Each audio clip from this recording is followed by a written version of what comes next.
Bonjour à tous, bienvenue sur ce petit tuto démo qui va présenter trois des fonctionnalités de l'authentification multifacteur. Je vais vous faire trois tests rapides. Premier cas, authentification multifacteur avec WatchGuard Hotpoint basé sur une connexion VPN SSL. Deuxième exemple, authentification multifacteur avec WatchGuard Hotpoint basé sur l'Access Portal. Et troisième exemple, l'authentification multifacteur WatchGuard Hotpoint basée sur une ouverture de session Windows. Donc première démo, lorsque je veux me connecter par exemple à une connexion VPN SSL, je veux automatiquement ajouter l'authentification multifacteur, c'est-à-dire que via un mécanisme de push, de QR code ou de one-time password, je dois saisir ou valider l'authentification multifacteur. Pour cela, j'ai une petite application qui est installée donc sur mon smartphone et qui va me permettre justement de valider une authentification. Donc, juste pour vous montrer à quoi ça ressemble, si je vais sur ma partie Hotpoint, vous voyez ici du coup mes différents utilisateurs. L'avantage c'est que c'est du multi-tenant, du multi-token. Donc je peux très bien m'authentifier avec un utilisateur appartenant à un domaine, mais également m'authentifier sur une deuxième ressource avec un autre utilisateur appartenant à un autre domaine. Donc c'est d'ailleurs le test qu'on va faire. Je vais me connecter dans un premier temps sur la partie, allez, par exemple VPN SSL. Donc, https watchguardfrance.com 2.8443/ssl vpn.html. J'arrive sur le portail ici et là je vais m'authentifier donc avec un compte appartenant à un domaine.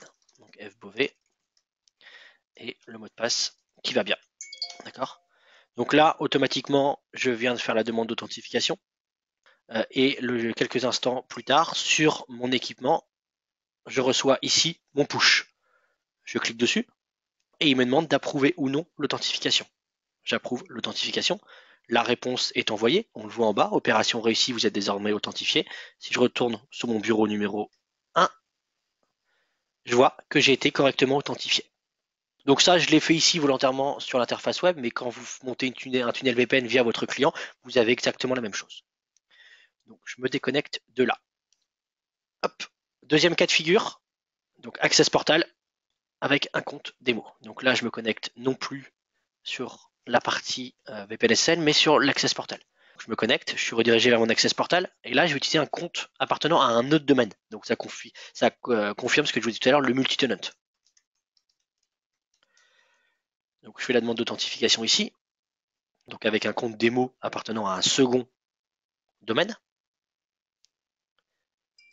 Ok, je bascule ici et je vois pareil que j'ai eu un push. Un push avec un compte démo et non plus le compte fbovet. Et là, pareil, je valide.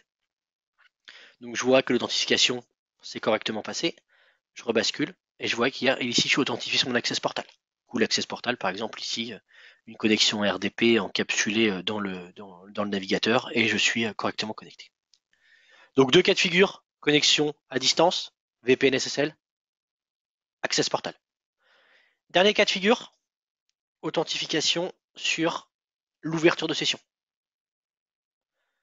Donc là, j'ai une machine Windows dans laquelle j'ai mis en place l'authentification multifacteur avec WatchGuard Hotpoint.